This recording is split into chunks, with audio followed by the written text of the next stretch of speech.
Okay, we are now in part 3 of chapter 3 in the book, The Rape of the Mind. Not long ago, I treated some teenagers who had tried to hypnotize each other. They wanted to learn the intricacies of the technique in order to increase their mental power over other people. Inspired by some comic book stories, they imagined that through the use of hypnosis they could influence girls to yield to their sexual advances. They expected to become supermen who could make other people instruments for the satisfaction of their own lust and will. One of the most absorbing aspects of this whole problem of hypnosis is the question of whether people can be forced to commit crimes, such as murder or treason, while under a hypnotic spell. Many psychologists would deny that such a thing could happen, and would insist that no person can be compelled to do under hypnosis what he would refuse to do in a state of alert consciousness. But actually, what a person can be compelled to do depends on the degree of dependency that hypnosis causes and the frequency of repetition of the so-called post-hypnotic suggestions. Actual psychoanalysis teaches that there even exist several other devices to live other people's lives. True, no hypnotizer can take away a man's conscience and inner resistance immediately, but he can arouse the latent murderous wishes which may become active in his victim's unconscious by continual suggestion and continual playing upon those deeply repressed desires. Actual knowledge of methods used in brainwashing and menticide proves that all this can be done. If the hypnotizer persists long enough and cleverly enough, he can be successful in his aim. There are many antisocial desires lying hidden in all people. The hypnotic technique, if cleverly enough applied, can bring them to the surface and cause them to be acted out in life. The mass criminality of the guards in the concentration camps finds part of its explanation in the hypnotizing influence of the totalitarian state and its criminal dictator. Psychological study of criminals shows that their first violation of moral and legal codes often takes place under the strong influence and suggestion of other criminals. This we may look upon as an initial form of hypnosis, which is a more intensified form of suggestion. True, the incitement to crime in a hypnotic state demands specially favorable conditions, but unfortunately these conditions can be found in the real and actual world.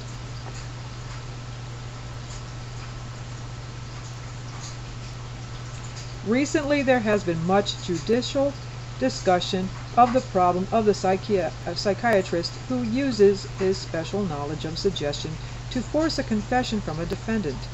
Such a psychiatrist is going beyond the commonly accepted concepts of the limitations of psychiatry and beyond psychiatric ethics.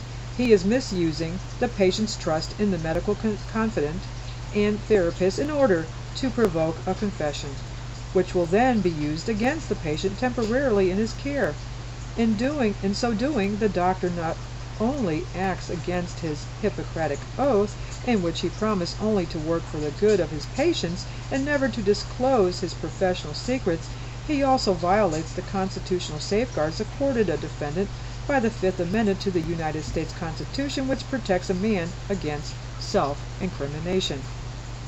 What a defendant will reveal under hypnosis depends on his conscious and unconscious attitudes towards the entire question of magic influence and mental intrusion by another person.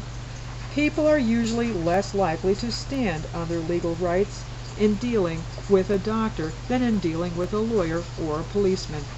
They have a yielding attitude because they expect magic help. An interesting example of this can be seen in a case that was recently decided by the Supreme Court. In 1950, Camilio Weston Lyra, a man in his 50s, was arrested and accused by the police of the brutal hammer murder of his aged parents in their Brooklyn flat. People versus Lyra. At first, under prolonged questioning by the police, Lyra denied any knowledge of the crime and stated that he had not even been at his parents' home on the day of the murder. Later, after further interrogation by the police, he said he had been at their home that day, but he remained firm in his denial of the murder.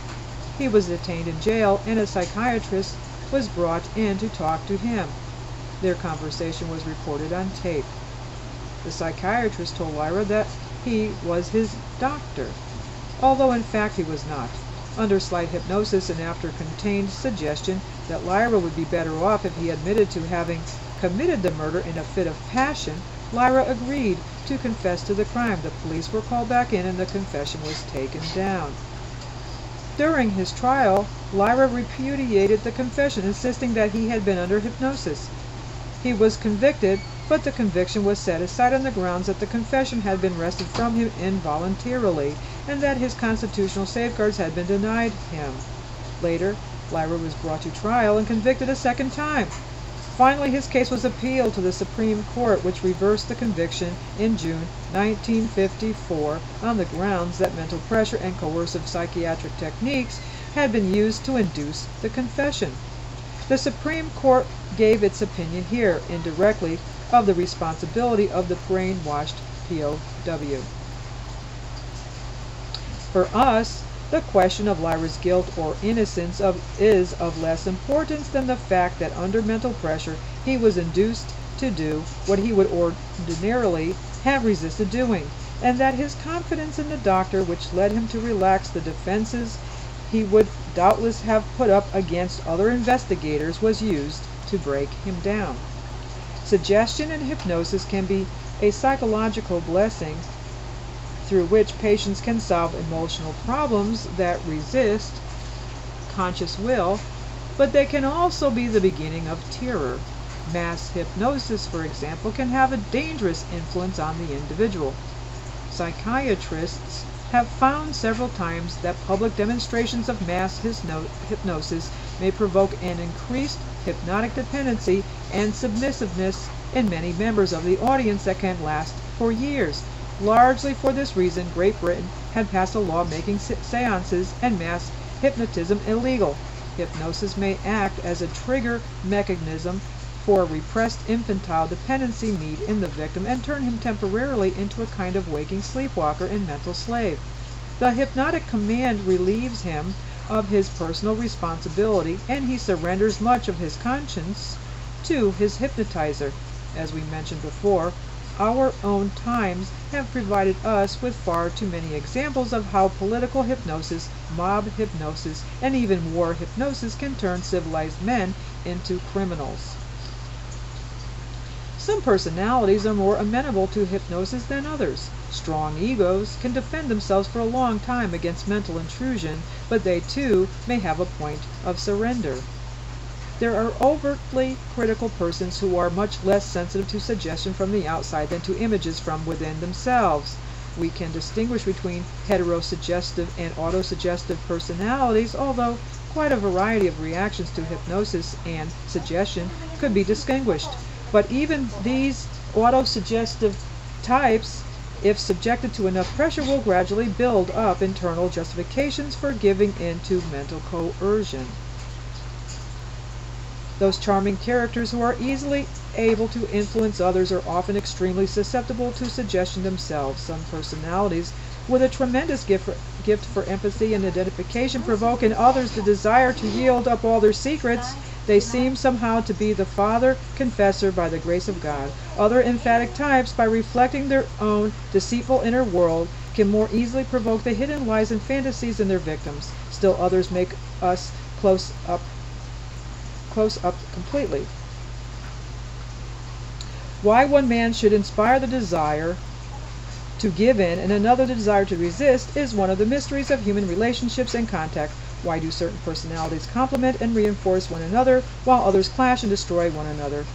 Psychoanalysis has given new insight into those strange human relations and involvements, and that's the end of this third part of chapter 3, and I will see you in part 4. Stay with me.